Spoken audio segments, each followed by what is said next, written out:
بسم الله الرحمن الرحيم صدح iyo tobanka bisha August sanadka 2026 oo ku beegan 29ka bisha Safar sanadka 1448 taariikhda hijriyada waxaynu ku bilaabaynaa dagaalada ka socda wadanka Yemen ayaa lagu soo waramaya in ay sii xoogeysanayaan iyadoo la sheegayo dagaalku inuu ku sii faafayo gobollo kala duwan gaar ahaan gobolka Shabwa halkaasi oo la sheegayo iska horimaadeen ay ka qarxeen dagaaladan ayaa la sheegayaa shalay galinkii dambe in ay bilowdeen iyadoo ciidamada dawladda Yemen ay sheegeen inay iska caabiyeen isku dayo ay xoutiyiintu ku doonayeen inay ku soo galaan dhowr jiho oo dagaal oo ku yaala galbeedka gobolka Shabwa ciidamada dawladda ayaa sheegay in xoutiyiinta laga hor istaagay inay horumar ka sameeyaan furimaha dagaalka isla markaasna dhaqdhaqaaqa la gaarsiiyay qasaare xooggan inkastoo aysan jirin cid madax bannaan oo xaqiijin karta sheegashadan diyuuradaha aan duuriyaha lahayn ayaa sidoo kale fuliyey duqaymo kuwaasi oo lagu beegsaday fariisimo ay xoutiyiintu ku leeyihiin goobaha ay ka dagaalamayaan ee dagaalka ka socdo xiisadda ayaa sii xoogeysatay kadib markii xoutiyiinta madaafiic iyo diyuuradaha aan duuriyaha lahayn ay ku weerareen fariisamaha ciidamada dawladda ee degmada Bayhan ee gobolka Shabwa ila deegaanka ka tirsan ayaa waxa ay sheegeen in 3 daroon ay beegsadeen ciidamada difaaca Shabwa ee aaga Al-Qiyim madaafiic ayaa sidoo kale ku dhacday deegaano ay rayidku ku nool yihiin oo ku yaal saadiyad kuwaasi oo waxyeello u geystay beeraha dadka deegaanka inkastoo aan la soo sheegin wax khasaare nafeed ah weeraradan ayaa laga cabsi qabaa in sidoo kale ay saameyn ku yeeshaan dadka rayidka ah isla war arrimahan la xiriira gudoomiyaha golaha hogaaminta madaxtooyada Yemen Rashid Al-Alimi ayaa ku nuuxnuuxsaday in tilaabo kasta oo xoutiyiintu qaadaan laga jawaabi doono waxaana ugu baaqay xoutiyiinta inay hubka dhigaan oo ay siyaasadda iyo doorashooyinka kula tartamaan dhinacyada kale ee Yemen sida hadalka oo u dhigay ma jiro wax war ah oo ka soo baxay dhanka xoutiyiinta oo la xiriira sheegashadan ka soo yeeraysa ciidamada iyo hadallada madaxweyne Rashid Al-Alimi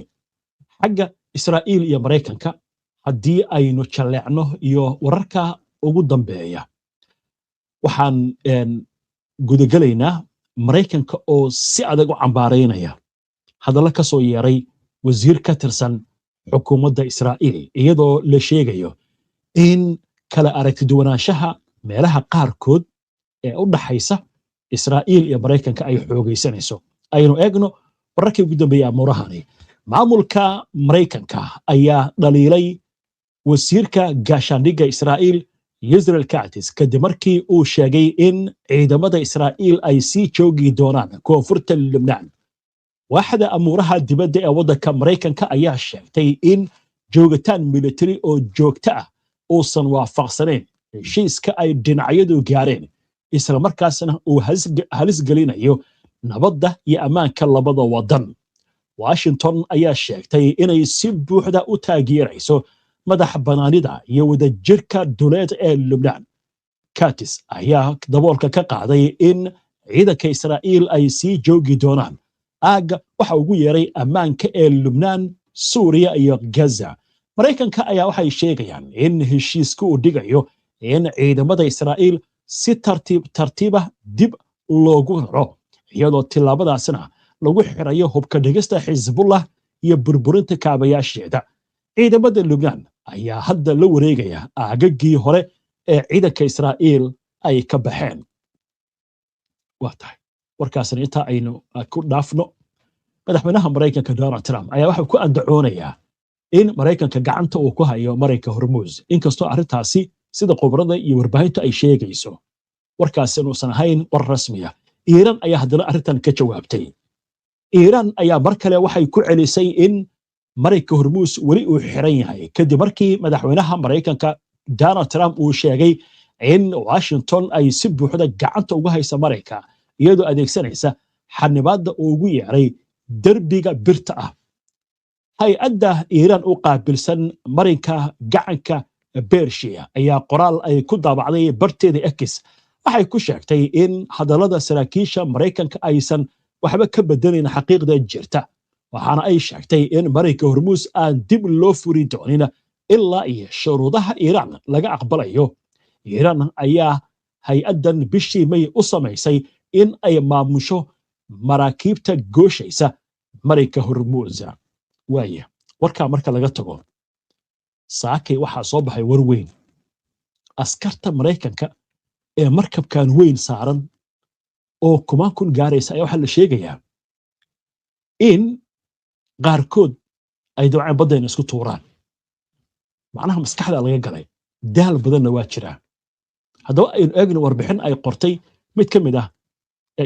jaraa'idka ka soo baxa magaalada London qaar ka mid ah ciidamada saaran markabka dayuuradaha xambaaraha ee maraykanku leeyahay ee Abraham Lincoln ayaa isku dayay inay badda isku tuuraan xilli shaqaalaha markabku uu wajahayo daal iyo cadaadis maskaxeed oo ka dhashay howlgal military oo muddo dheer socday sidaasi waxaa qoray wargeyska The Guardian ee ka soo baxa magaalada London markabka oo ay saaran yihiin in ka badan 5,000 oo ciidamada Mariniska ayaa galay bishii 9aad ee howlgalkiisa waxaana ciidamada iyo shaqaalaha markabka saaran ay sheegeen inay shaqaynayeen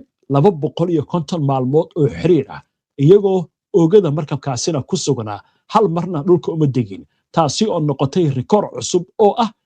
in markaasi markii ugu horeysay waqti intaasi la eg ciidamo ay saarnaadaan maraakiibta dagaalka warbixinta ayaa waxay sheegtay in qoysaska ciidamada iyo xubno ka tirsan aqalka koongareeska maraykanka ay walaac ka muujiyeen xaaladda caafimaadka maskaxeed ee shaqaalaha haweeney saygeeda uu saaran yahay markabka ayaa waxay sheegtay in ninkeeda uu isku dayay in uu badda isku tuuro kadib markii howlgalka markabka marar badan la kordhiyey dhacdo kale askari kale ayaa waxaa la sheegay in uu ka badbaadiyey saaxiibkiis in uu markabka ka boodo oo badda isku tuuro